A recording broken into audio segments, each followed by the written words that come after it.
visiting 3 Middle Eastern nations where the Trump family has deep business ties. Over the past month, billions of dollars have poured into Trump-owned companies, reviving a long-standing ethical debate from his first term. Are the president's financial windfalls for his businesses influencing government policy? Our White House correspondent Laura Barone-Lopez has a look. On the first foreign trip of his second term, President Trump is once again paying special attention to the Middle East. I'm honored to be the first American president ever to officially visit your great country. It's a region where the president's political and personal interests increasingly overlap. I think it's a great gesture from Qatar. I appreciate it very much.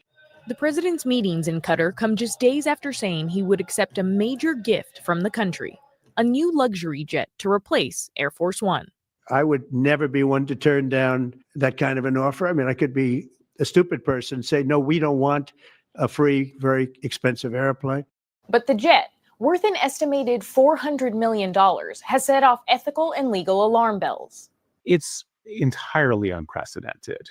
I'm certainly not aware of any kind of gift from a foreign nation that is even in the ballpark of this. Noah Bookbinder is the president of Citizens for Responsibility and Ethics in Washington and a former public corruption attorney for the Justice Department.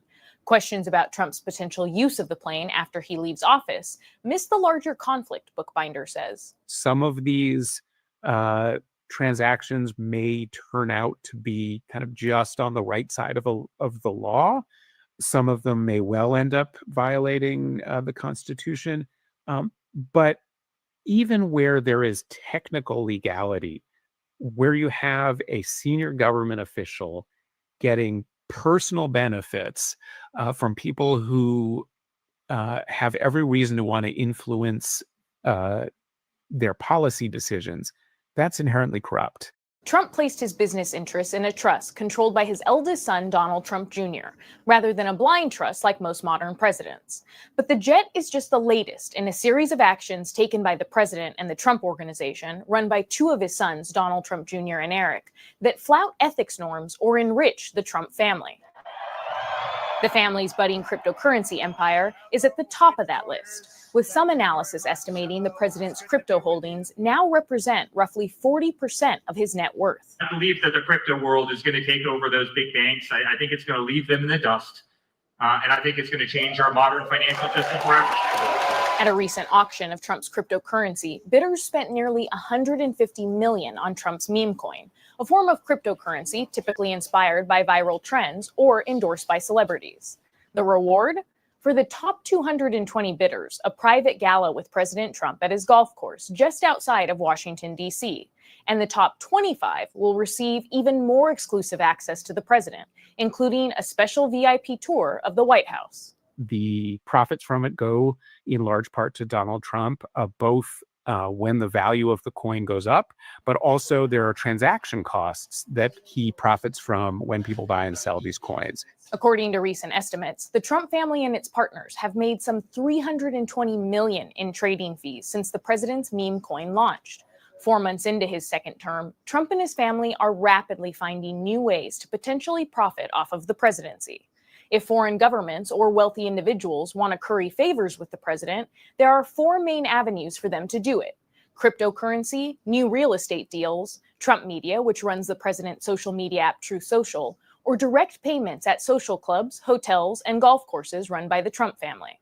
In addition to the president's meme coin, Eric and Donald Trump Jr., alongside Zach Witkoff, the son of Trump's Middle East envoy, are leading the Trump family's crypto firm known as World Liberty Financial. Modern finance is absolutely broken. And so when the banks came after our family, I'll never forget it. We became the most canceled people in the world, all because, we're associated with politics in the United States. The firm recently developed a stablecoin, a type of cryptocurrency that maintains a constant price of $1 and is meant to replace traditional money. And that Trump family crypto business just got a major $2 billion infusion from the government of the United Arab Emirates, a deal that will make the Trump family tens of millions of dollars per year from the investment. It's sort of impossible for us to know if it's influencing U.S. foreign policy. And that's pretty troubling and pretty unusual in American history that we even have this question. Eric Lipton covers the president's business dealings for the New York Times. He says the family's crypto transactions make Trump's first-term conflicts appear small. So it's not just, millions or hundreds of thousands. We're talking billions of dollars that involve foreign governments, really enormous in scale compared to people buying martinis at the Trump Hotel in D.C. or going to Mar-a-Lago. All of this comes as the Trump administration has rolled back crypto regulations. Meanwhile, Trump's first international trip happens to be in the same region that the Trump Organization is planning to build an 80-floor hotel and residential tower. We're going to come in here and build a crown jewel, and everybody is going to know that's Trump International Hotel and Tower. That's Trump. And a new luxury complex in Qatar. Trump may not be technically running his companies, but he's the financial beneficiary, said Lipton. And outside of these new real estate projects, money is flowing in other ways. It's hard to keep track of all of the various money-making ventures that the Trump family is currently involved in that bring benefit in many cases to President Trump himself. There's his son who is selling $500,000 a head private memberships at a new club that's about to open in Washington, D.C. That new club is called the Executive Branch and will give paying tech and business moguls some private FaceTime with Trump administration officials in D.C.'s Georgetown neighborhood. Good afternoon, everybody. The White House says everything is above board. It's frankly ridiculous that anyone in this room would even suggest that President Trump is doing anything for his own benefit. Richard Painter, who served as chief White House ethics lawyer under George W. Bush, said Trump may not be breaking criminal conflicts of interest law. It would be a crime for an executive branch official to participate in the regulation of cryptocurrency while holding cryptocurrency assets and investments in a trading platform for cryptocurrency. But that criminal statute does not apply to the President of the United States. But Painter says Trump is potentially violating a part of the Constitution, known as the Emoluments Clause. Foreign governments will always seek to try to influence the United States and our public officials. And if foreign governments can do business deals with the United States, public officials, private business deals, they could easily corrupt our government. And that is the danger we face today, as much as we faced it at the time of the founding of this country.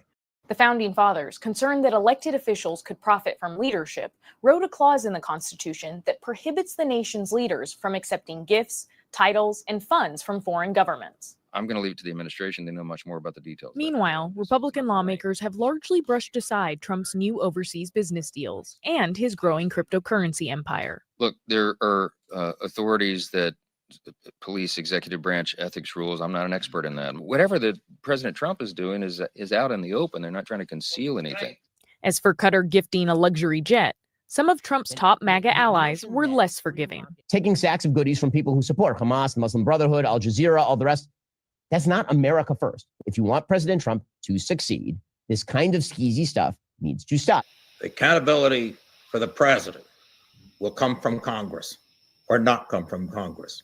But so far, the Republican-controlled Congress has shown no interest in conducting oversight of the president's ever-expanding business interests. Financial conflicts of interest of the highest-ranking government officials do have consequences. When we face serious problems as a society, will those problems be resolved by our government, or will our government officials simply focus on making money for themselves? It's a question ethics lawyers and government watchdogs will continue to ask as Trump and his family stand to make billions from his presidency. For the PBS NewsHour, I'm Laura Barone Lopez.